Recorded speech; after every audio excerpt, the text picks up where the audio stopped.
Hello everybody, my name is Fred Curry and I am the instructor for this course. This is just a very brief presentation regarding some of the ways you might benefit from taking a philosophy course. I put this together because I realize that many of you are taking this course because it is a requirement. You might have preferred this option to other requirements that could have fulfilled your goals, but you may still feel that a philosophy class is simply something you have to put up with in order to earn your degree. And perhaps I cannot change your mind. I certainly cannot make you like philosophy. Some people just do not. But what I hope to do here is show you how studying philosophy can have some real tangible benefits for you in terms of future college courses you will take, almost any career you might end up in, and for life in general. These benefits are in addition to the general benefits and satisfaction that come from the particular subject matter of the course itself. Philosophy courses are well positioned to improve a student's abilities in a variety of academic areas. In philosophy, a great deal often hangs on very precise meanings and distinctions between words and phrases. The exact way a sentence is worded can make a tremendous amount of difference. This is simply the nature of philosophy. In short, philosophy requires very analytical reading and writing. It might be as a result of this that students who receive an undergraduate degree in philosophy score higher than any other major in terms of verbal reasoning on the GRE. The GRE is the graduate record exam that is required to enter graduate school. Western analytic philosophy is all about argumentation. It requires deconstruction of complex arguments into understanding their premises, support, conclusions, and subconclusions. It requires thinking from the perspective of one's intellectual opponents and constructing the strongest arguments and counterarguments from their point of view as one can. It requires that one constantly strive to objectively evaluate arguments and evidence, even regarding issues that one may feel extremely strongly about. Perhaps this is why students who have undergraduate degrees in philosophy score higher than any other major in analytic writing on the GRE. In fact, even in quantitative reasoning, philosophy scores very high, only ranking behind some of the science and economic and engineering majors. Further, philosophy requires that one exercise multiple areas of the brain. That is to say that it requires reasoning in multiple ways and in multiple modes at the same time.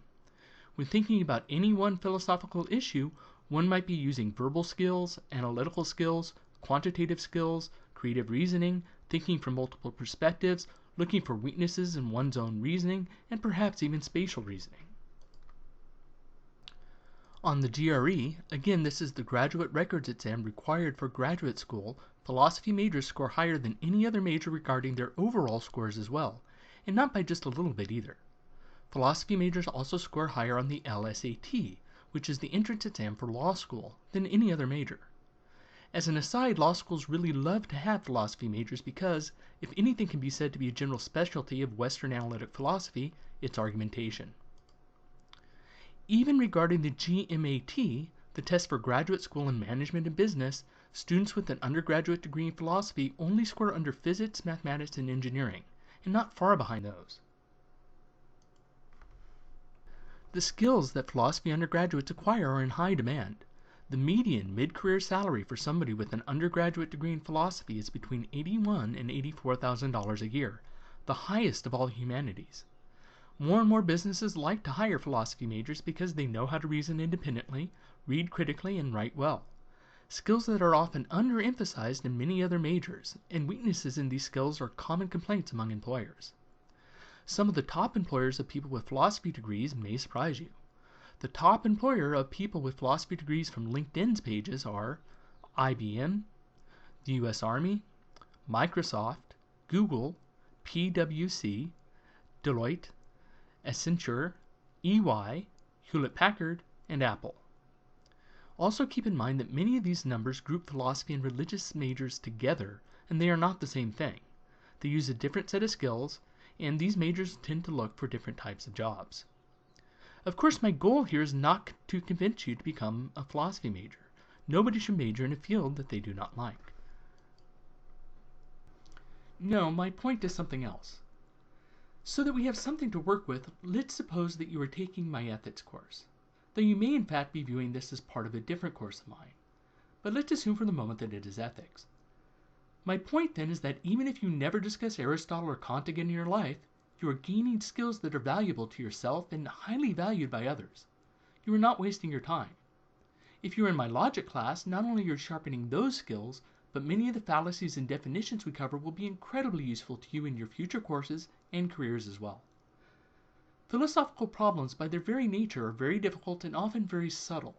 They require that you exercise analytical skills very thoroughly and very carefully. By practicing these skills, you gain and sharpen advantages that will assist you in your future courses, your future careers, and simply navigating through your future lives. One of the best ways to improve these skills for yourself, as well as the easiest sorts of points for this course, and one of the best ways to get practice for the tests, is to take the discussion questions for the forum assignments that we do for each module seriously. They are not graded for correctness, but rather completeness. But by taking them seriously and really thinking through the problems and really doing your best on them, you will be sharpening skills that will benefit you for the rest of your lives. The habits of philosophical thinking cannot be gained only by learning information in the abstract. They are habits of thought, and these can only truly be gained through practice, much like you cannot learn how to play the guitar or paint a painting just by learning the abstract techniques. You also have to practice them in order to turn useful information into useful skills and habits. And that is the end of this presentation. I'm looking forward to teaching you, and I truly hope that you enjoy this course. Please feel free to come to me with any of your philosophical questions throughout the semester. I am more than happy to help in any way I can. Until next time.